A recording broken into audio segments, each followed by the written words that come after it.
안녕하세요. 은혜샘 교회 성도 여러분, 최선종 목사입니다. 오늘은 4월 26일 열왕기하 1장부터 3장까지를 함께 살펴보도록 하겠습니다. 그러면 바로 1단계 본문 내용 파악하기를 시작하도록 하겠습니다. 1단계 본문 내용 파악하기를 모두 마쳤습니다. 이제 2단계 질문 만들기인데요. 2장 9절을 보면 엘리사가 엘리야에게 당신의 성령이 하시는 역사가 갑절이나 내게 있게 하소서라고 얘기를 합니다. 근데 이 부분을 보면 이제 성령이 하시는 역사라고 하거든요. 성령이 하시는 일, 그것이 갑절 두 몫이 두 배가 나에게 있게 해달라라고 얘기를 합니다. 그랬더니 이제 10절에서는 내가 어려운 일을 구한다라고 하면서 선택을 하나님께 맡기거든요. 이 부분을 보면서 저는 이제 진짜로 그 성령의 역사, 그러니까 이제 엘리야에게 일어났던 성령님을 통해 엘리야에게 일어났던 그 역사의 두 배가 자신에게서 일어나기를 원한다라고 얘기를 했다라고 생각을 했었거든요. 근데 이제 제가 얼마 전에 한 그 책에서 그렇게 얘기를 하더라고요. 여기서 이제 사실 갑절을 원한 것은 그러니까 내가 하나님께, 내가 성령님께 당신보다 2배 더 쓰임받기를 원한다라는 말이 아니라 이제 장자권에 관한 거다라고 얘기를 하더라고요. 그러니까 이제 장자는 다른 아들과는 달리 두 몫을 받게 돼 있죠. 예를 들어서 아들이 2명이다 그러면 3등분을 해서 유산을 3등분을 해서 그 중에 2몫을 장자에게 주고 나머지 하나를 차남에게 주게 돼 있죠. 그래서 여기서 갑절을 달라고 한 것은 자신이 엘리야의 많은 그 선지 제자들 중에서 자신이 엘리야를 바로 뒤를 잇는 수제자이자 정통 계승자로 되게 해달라라고 말한 것이다 라는 걸로 봤는데, 이제 저는 그 부분을 보면서 이제 성령이 하시는 역사라고 얘기를 하고 있고 2배가, 그리고 그게 엘리야에게, 하나님께서 엘리야에게 엘리사를 기름 부으라고 했죠. 그래서 이제 기름 부은 건데, 그런데도 이게 정말 그렇게 어려운 부탁이었을까라는 생각이 들어서 여전히 이 부분에 있어서 좀 납득이 안 되는 부분이 있는데, 이제 이 부분을 좀 주석들을 찾아보면서 정확히 어떤 의미가 있는지를 다시 한번 찾아보려고 오늘의 질문을 한번 잡아봤습니다. 네, 그러면 이제 3단계 질문에 대한 대답 찾기로 넘어가도록 하겠습니다. 3단계 질문에 대한 대답 찾기를 시작하도록 하겠습니다. 일단은 이제 원어도 찾아보고 주석들도 4권 정도를 찾아봤는데 그 4권이 다 동일한 얘기를 합니다. 이것은 장자권에 관한, 그러니까 수제자로서 엘리야를 바로 뒤를 잇는 그 정당한 계승자라고 해야 될까요?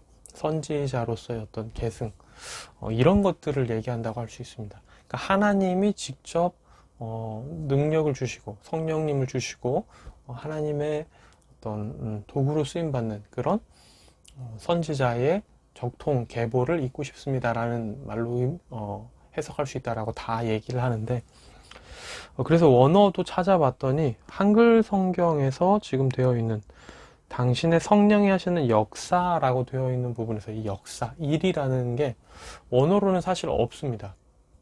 이 부분은 그냥 한글 성경이 조금 이제 그 의역을 한 부분이라고 할 수 있고요. 원어로 보면 이제 진짜 그 영에 대한 거거든요. 그 영, 그러니까 좀 익숙하실 수 있는데 루아흐라고 하는 히브리어 단어인데요. 그걸 얘기하고 있지 사실 성령님을 통해 무언가 역사한 일을 얘기하는 건 아닙니다.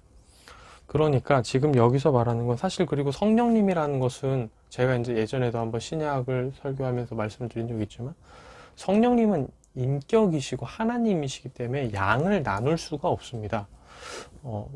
반쪽, 엘리야에게 이만큼 반쪽만큼, 반절만큼의 성령님이 계셨다. 나에게는 그 반절이 아니라 다 찬 걸로 달라.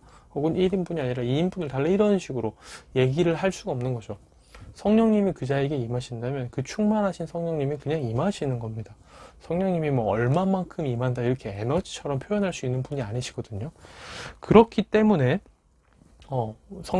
다른 그 주석들이 얘기하고 있는 것처럼 이 부분은 이제 우리가 그렇게 장자권에 대한 부분으로 이해를 할 수가 있겠습니다. 정말로 엘리야에게 임하신 하나님의 성령의 2배만큼의 양이 나에게 임했으면 좋겠다 이런 얘기가 아니라는 거죠. 이 부분을 원어로 찾아보니까 확실하게 좀 더 선명해지는 것 같습니다. 그래서 이 부분은 우리가 그렇게 이해를 하면 좋을 것 같습니다. 네, 이제 4단계 본문 묵상하기로 넘어가도록 하겠습니다. 4단계 본문 묵상하기까지 모두 마쳤습니다. 저는 오늘 2장 23절에서 25절까지의 말씀을 가장 많이 묵상을 하게 됐는데요. 사실 이 부분은 제가 작년에 설교를 했던 부분이기도 한데요. 이 부분은 제가 이제 설교했던 게 아마 뭐 유튜브나 혹은 인터넷에 남아 있을 것 같은데 이제 그 부분을 보시면 자세히 나오겠지만 간략하게 말씀을 드리자면 여기서 나오는 아이들은 결코 정말 세상 물정 모르는 아이들이 아닙니다. 청년들이라고 할 수 있고 지금 우리의 말로 조금 번역해서 얘기를 하자면 지금 조직폭력배와 같은 일을 하고 있거든요.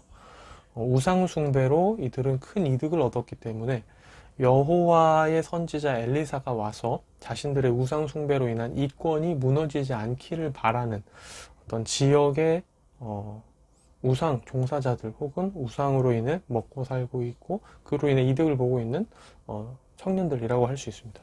근데 이들이 하나님을 선택하지 않기로 하고 하나님의 삶을 배척하고 있는 상황입니다.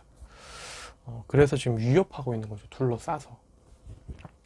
그런 상황인데 이걸 보면서 다시금 생각을 해보게 되는 거죠.